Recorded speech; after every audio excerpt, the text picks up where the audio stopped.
Office থেকে ফিরে খুব মন করছিল আজকে রাতের ডিনারটা যদি চিকেন ভর্তা দিয়ে খাওয়া যেত তাহলে কেমন হতো।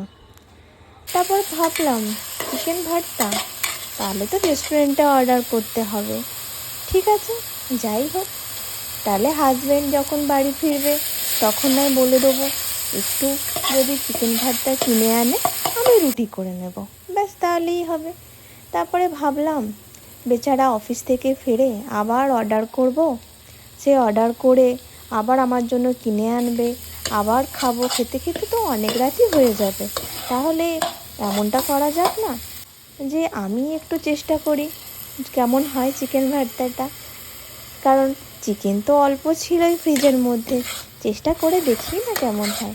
তারপরে ভাবলাম চেষ্টা তো করব, কিন্তু ঘরে কি জিনিস আছে। তারপরে দেখলাম না, ঘরে মোটামুটি কিছু অল্প অল্প হলেও সবই মোটামুটি আছে। তারপর ভাবলাম তাহলে শুরু করাই যাক, লেগে পড়ি রান্নার কাজে। তারপর আস্তে আস্তে জোগাড় করলাম, টুকটুক করে সব কিছুই করলাম। তারপরে ভাবলাম জানি না কেমন হবে, ভালো হবে তো। তারপর তো ট্রাই করছি, আপনারা দেখতেই পাচ্ছেন কিভাবে করছি পরপর।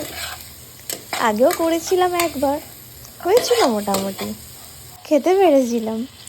ঠিক আছে, এটা নিয়ে আমি সেকেন্ড টাইম ট্রাই করছি, মনে হয় ভালোই হবে। আপনারা কি বলেন, দেখে কেমন লাগছে আপনারাই বলেন, অবশ্যই কমেন্টস করবেন কিন্তু কেমন হয়েছে। ঠিক আছে, আমি অতটাও ভালো রান্না পারি না, বাট আপনারা দেখে বলুন কেমন হয়েছে, বা আমার মতন রান্না করে দেখুন, তাহলেই তো বুঝতে পারবেন যে আমি কেমন রান্না করেছি, তাই না? একবার ট্রাই করে দেখুনই না। অফিস থেকে ফিরে কারোরই হয়তো ভালো লাগে না, বাট চেষ্টা তো করাই যেতে পারে। মাঝে মধ্যে ভালো মন্দ খাওয়ার তো ইচ্ছা সবারই হয়, তো নিজেই একবার রান্না করে খেলে তো কেমন হয় আপনারা তো জানেনই। নিজের রান্না বেস্ট, সেই যে খাওয়ার শান্তি যদি একটু ভালো হয়, তাই না? Thank you for watching and support me all. Thank you.